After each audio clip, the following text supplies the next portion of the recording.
Shabbat Shalom. It is that time of the week, the time of rest. Rest. That is what this time is for. Rest and to immerse yourself in the Word. In my studies, that's basically what I've discovered about the Sabbath, or Shabbat, as it is commonly known. Well, maybe more uncommonly known. But anyway, yeah, to immerse yourself in the Word, to reconnect with your Creator. Yeah, that's what I think it's for. So if you're feeling disconnected, if you're not hearing the voice like you should be, then yeah, this is that day. Now, I'm not saying this is the only day. I'm just saying this is the day where you should rest and try to reconnect and try to hold on to that connection throughout your week, because it's so easy for that connection to just be broken or be lost or forgotten. Anyway, starting where I typically do, Deuteronomy 6 verse 4, the Shema. Hear, O Israel, Yahweh our Elohim, Yahweh is one, and you shall love Yahweh your Elohim with all of your heart, with all of your being, and with all of your might. Yeah. Reconnect. Alright, so we left off at Genesis 36, Bereshit. That's how it's actually pronounced in Hebrew, I suppose. And yeah, skimming over 36 just a little bit here. This is a lot of genealogy. So this is going to be a chapter of me butchering a lot of Hebrew names. That is always fun. I do not look forward to these chapters. I don't. I look forward to the end of them, not the beginning. And yeah, I'm procrastinating already. Let's drink some coffee. We're going to need coffee for this one for sure. So yeah, just skimming over, there's a whole chapter of 2 chapters of names. 2 chapters of names that I will get wrong. But that's okay. That's okay. Not everybody can get everything right, especially me. Alright. Ugh. I don't like the names. I don't. It's difficult for me. I'm bad with American names, English names. I'm especially bad with Hebrew names. Alright, here we go. Genesis 36, verse 1. And this is the genealogy of Esau, who is Edom.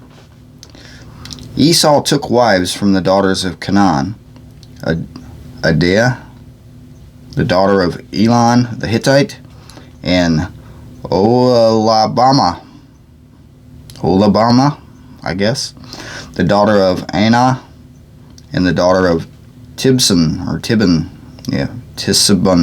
whatever, the Hivite, and Basemath. That's how it's spelled, Basemath. Basemath. Ishmael's daughter, sister of Nebaioth, I guess. And Adah bore Elpez to Esau, and Basemath bore Ruel. And Oholibamah, bore Yeshu and Yalam and Korah. And these were the sons of Esau, who bore to him in the land of Canaan. And Esau took wives, and his sons and daughters, all of the beings of his household, and his herds, and all of the beasts, and all of the possessions, wow, I can't read this morning, which he had gained in the land of Canaan, and went to the land away from the presence of his brother Jacob. For their possessions were too great for them to dwell together, and the land of their sojournings could not support them because of their herds. So Esau dwelt in Mount Seir. Esau is Edom. And this is the genealogy of Esau, the father of the Edomites, in Mount Seir. These were the names of Esau's sons: Elpaz, son of Adia, wife of Esau, and Ruel, son of Basemath, wife of Esau. And the sons of Elpaz were Teman, Omar, Tespo, and Gatam, and Quinaz. And Tinma was the concubine of Elpaz, Esau's son, and she bore Alamech to Elpaz, I don't know, close enough. These were the sons of Adia, Esau's wife. These were the sons of Ruah, Natha, and Zerah, and Shammah,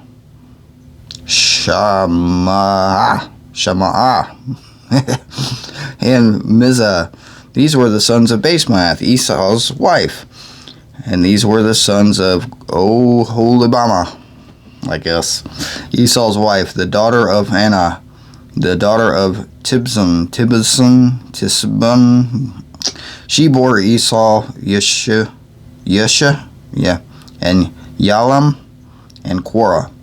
These were the chiefs of the sons of Esau. The sons of Elpaz, the firstborn son of Esau, were Chief Teman, Chief Omar, Chief Tespo, Chief Quinaz, Chief Korah, Chief Gatam, Chief Amalek. These were the chiefs of Elpaz in the land of Edom. They were the sons of Adia.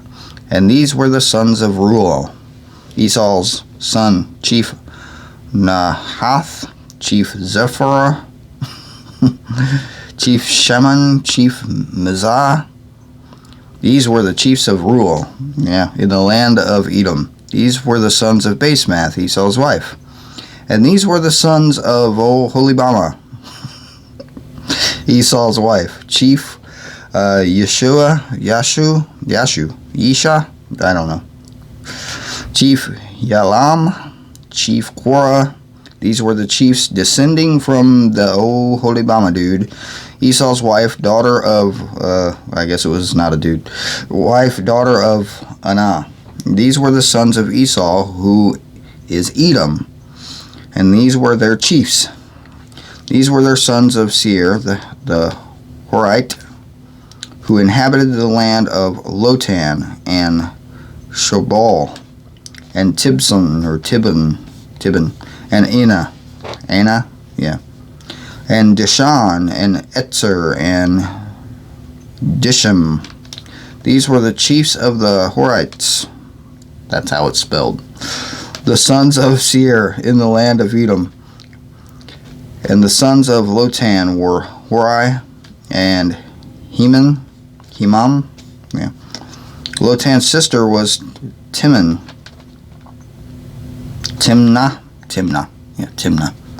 And these were the sons of Shabal, Alwan, and Manahath, and Abal. Sheppo, and Omen, Onem. These were the sons of Tibon, whatever. Bore Allah, Ayah, I don't know, something like that. And Anna, these were the Anna. This was the Anna who found the water in the wilderness as he fled the donkeys of his father. Tibon, and these were the children of Anna's, Dishan, and Oholibamah, the daughter of Anna. And these were the sons of Dishan, Hemdam, and Ishban, and Yithran, and Kiron. These were the sons of Etzer, Bilhan, and Zalawan, and Aquan. These were the sons of Dishan, Uts, I guess it's Uts, and Aran. These were the chiefs of the Horites: Chief Lotan, Chief Shabal, Chief Tisabun, Chief Anah, Chief Dishon, Chief Etzer, and Chief Dishan. These were the chiefs of the Horites, according to their chiefs in the land of Seir. And these were the sovereigns who reigned in the land of Edom, before any sovereign reigned over the children of Israel. And Bela, son of Beor, reigned in Edom, and the name of his city was Dinhabah. And Bela died, and Joab, son of Zerah, and Botsron reigned in his place. And Joab died, and Husham of the land of the Timorites reigned in his place.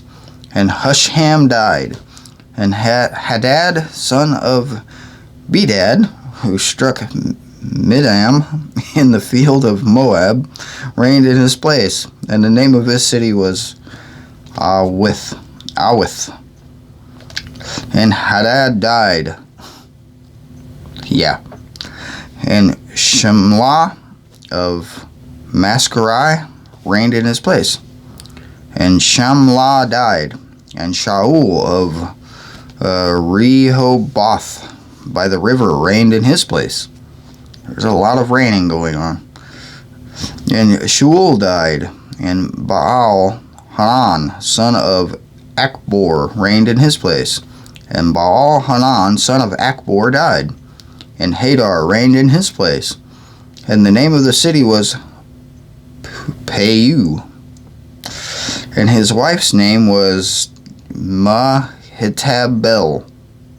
And the daughter of Metred, the daughter of Mezahab. And these were the names of the chiefs of Esau, according to their clans, their place by their names: Chief Timnah, Chief Alwa, Chief Yetieth, Chief Oholibama, Chief Elah, Chief Penon, Chief Quinez, Chief Timon, Chief Mibtabsar, I don't know, Chief Magdael, Chief Iram. These were the chiefs of Edom, according to their dwelling places in the land of their possessions. Esau was the father of the Edomites.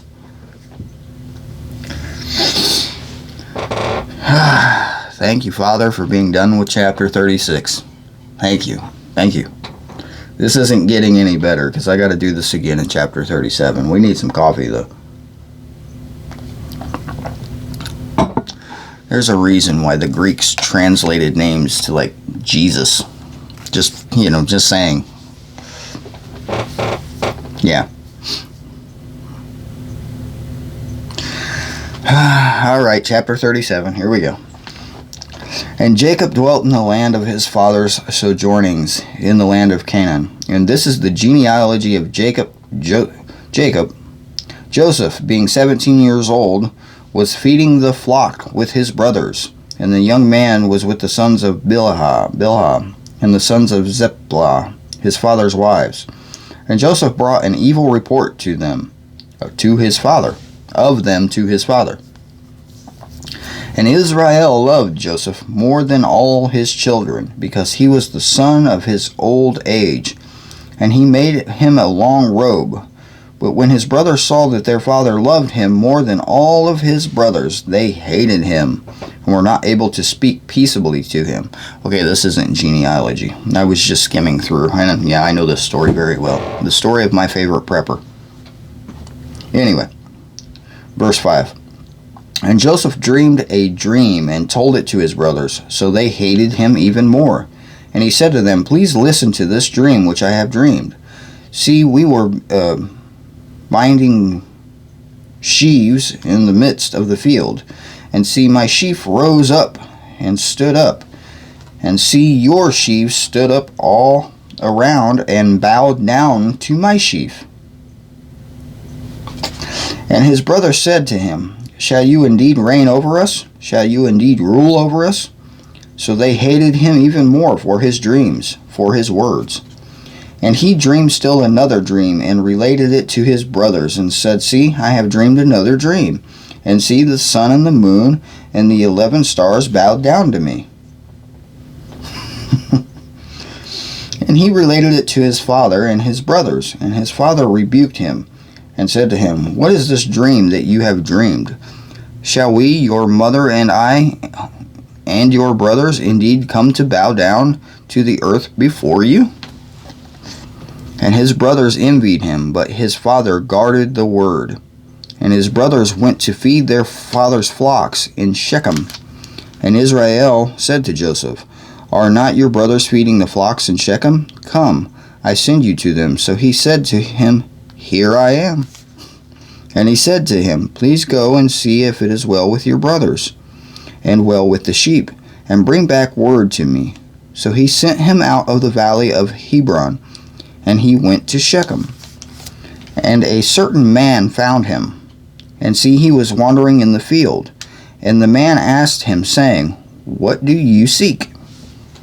A certain man found him. Odd.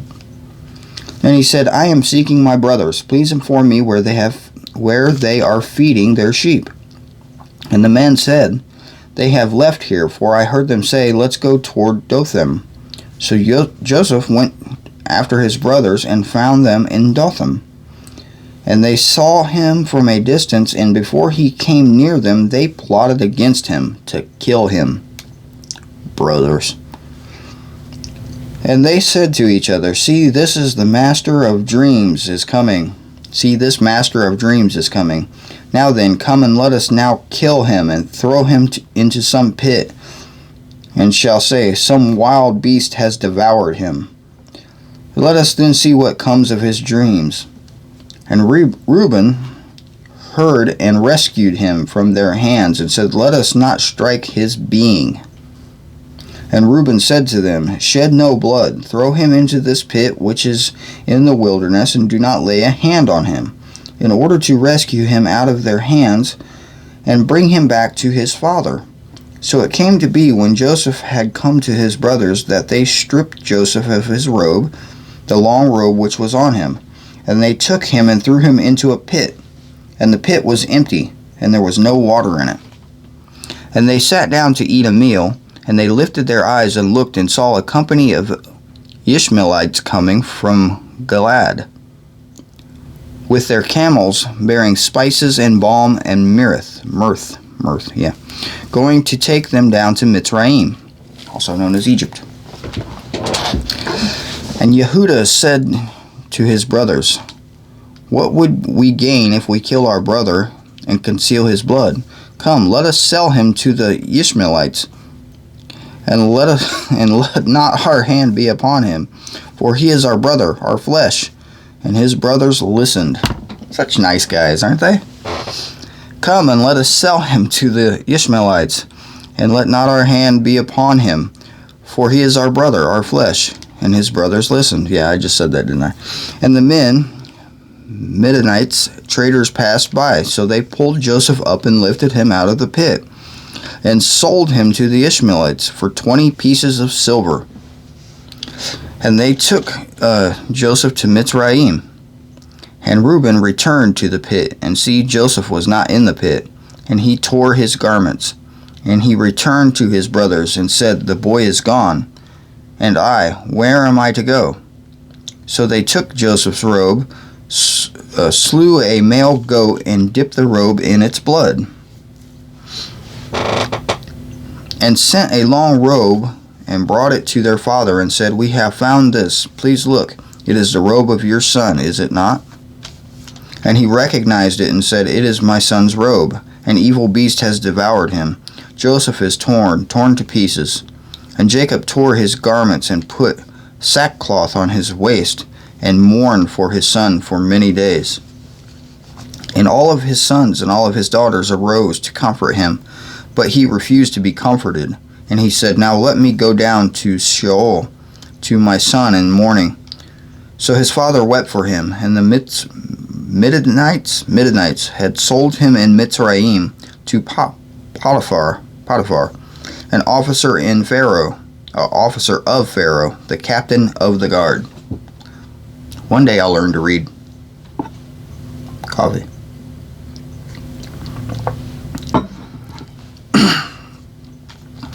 I really do enjoy the story of Joseph.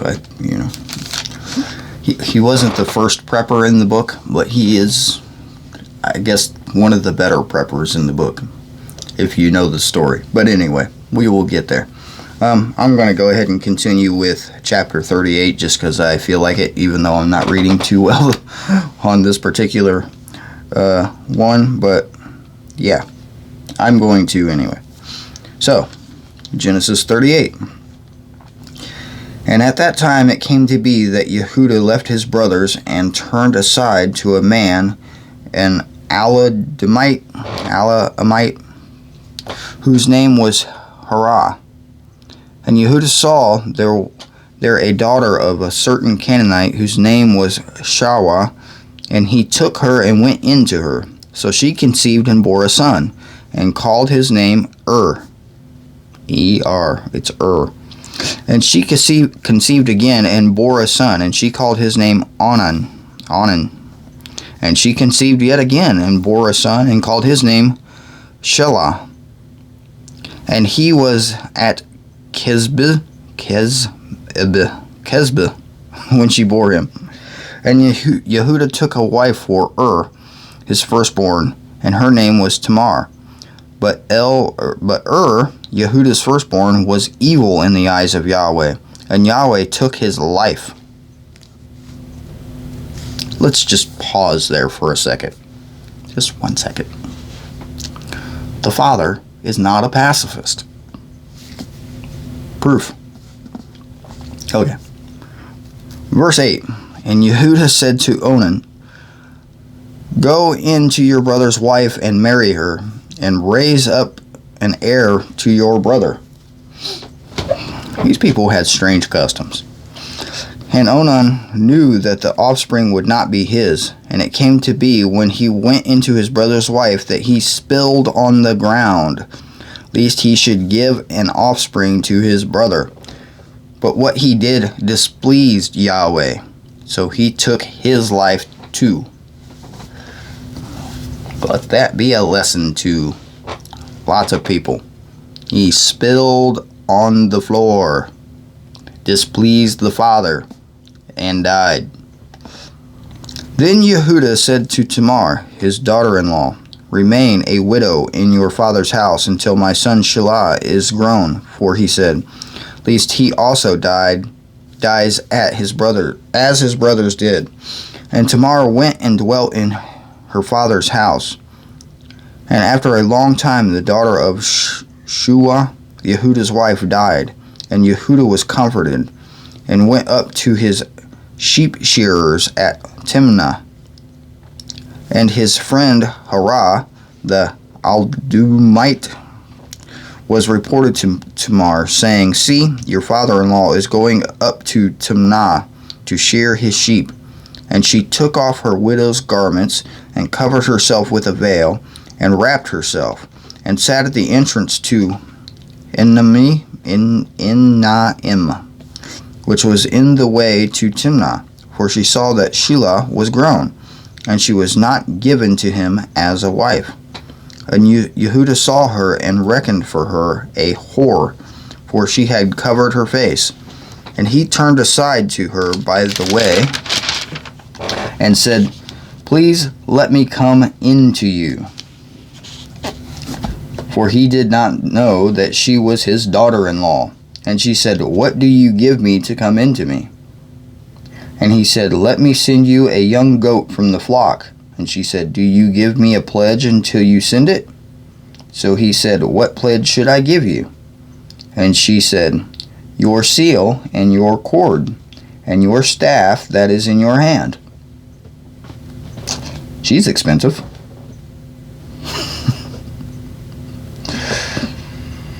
And he gave them to her, and went into her, and she conceived by him. And she arose and went away, and removed her veil, and put on the garments of her widowhood. And Yehudah sent a young goat by the hand of his friend the Aldumite to receive his pledge from the woman's hand, but he did not find her. And she asked the men of that place, saying, Where is the cult prostitute who was beside the way to Enamim? And they said, There was no cult prostitute in this place. And he returned to Yehuda and said, I have not found her. And the men of the place also said, There was no cult prostitute in this place. And Yehuda said, Let her take them for herself, lest we become despised. For I sent this young goat, and you have not found her. And it came to be about 3 new moons after that Yehuda was informed, saying, Tamar, your daughter-in-law, has whored, and see, she has conceived by whoring. And Yehuda said, Bring her out, and let her be burned. When she was brought out, she sent to her father-in-law, saying, By the man whom these belong, I am pregnant.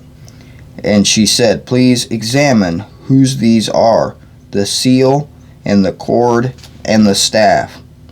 And Yehuda examined and said, She has been more righteous than I, because I did not give her to Shelah my son, and he never knew her again. And it came to be at the time for giving birth that twins were in her womb. And it came to be when she was giving birth that the one put out his hand, and the midwife took a scarlet thread and bound it on his hand, saying, This one came out first. And it came to be, as he drew back his hand, see that his brother came out. And she said, How did you break through? This breach be upon you. So his name was called Peretz. And afterward his brother came out, who had the scarlet thread on his hand. So his name was called Zereth. Alright, I'm going to stop there. My reading is definitely not up to par today. But that is some interesting stories there. Just the traditions, customs, and things that would be frowned upon this day that occurred regularly throughout the beginnings of the book. And the way they took wives sounds rather reminiscent to what we would believe to be cavemen, wouldn't it? But according to this book, there were no such thing as cavemen.